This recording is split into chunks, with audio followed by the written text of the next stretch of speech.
two speakers on our side have been exactly 4 minutes. So the precision on the Democratic side of the dais is tremendous.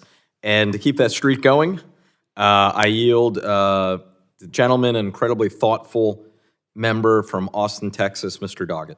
Thank you so much.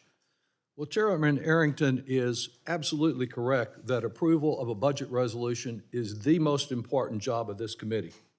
Indeed, preparation for such a resolution and its adoption is about the only job of this committee.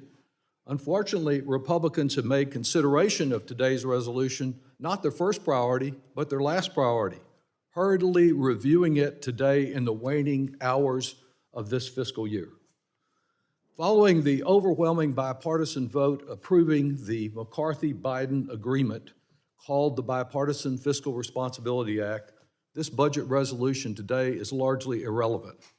Within only a few days of that vote, back in the spring, Republicans began running away from it in the House and ignoring it, slashing the agreed-upon provisions concerning health, education, environmental enforcement, and approving yet another budget-busting tax cut to benefit the well-connected and the well-heeled. The normal purpose of a budget resolution, guidance to the Appropriation Committee in establishing spending priorities, is no longer relevant since that committee has already begun doing its job of slashing those appropriations and other vital services. Unlike the Senate, where Democrats and Republicans work together in compliance with the Fiscal Responsibility Act, where they've approved some of their appropriation bills already without a budget resolution unanimously.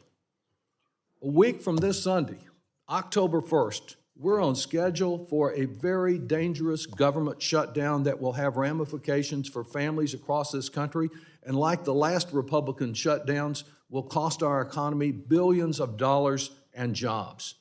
Some ask, well, why can't the Democrats and Republicans just work together to avoid this kind of catastrophe? Well, the answer is we did just that when we overwhelmingly approved the Fiscal Responsibility Act. Yet today we face this looming crisis not because Democrats are unable to work with Republicans, but because Republicans cannot even work with themselves, as indicated by one recent failure after another in the House. I am deeply concerned about the size of our debt. I share the chairman's concern and that of my Republican colleagues. Yet he reads the recent Fitch downgrade very selectively. He omits one very important Fitch rationale for the downgrade, and I quote from that report: "The repeated debt limit political standoffs and last-minute resolutions have eroded confidence in fiscal management." And that kind of erosion of confidence is exactly what's going on at this hour. The focus ought not to be on passing a budget resolution, but convincing the many Republicans who think that a government shutdown is somehow good for our country are just flat wrong, and to adhere to the agreement we approved in the spring. Fitch also makes another very important point that was ignored. It points not only to spending, but to the effect of tax cuts, and I'll have an amendment about that. This resolution promises us only more budget-busting tax breaks. It betrays any interest in true fiscal responsibility and deficit reduction. Their budget is not balanced in any reasonable way.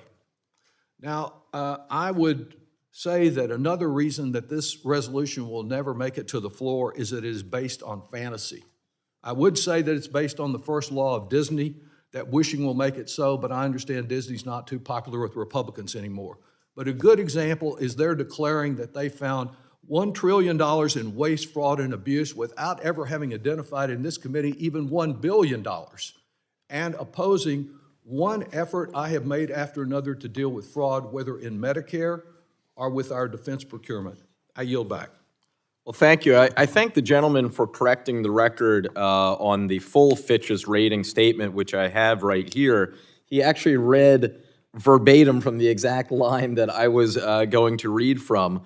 And I would point out, literally, the very first thing they cite is the constant drama of debt limit standoffs. That is the one thing that both downgrades have in common. The Standard & Poor's one as well as the Fitch's. So with unanimous consent, I would ask that the full Fitch's statement be submitted to the record. Without objection, so ordered. Thank you, Mr.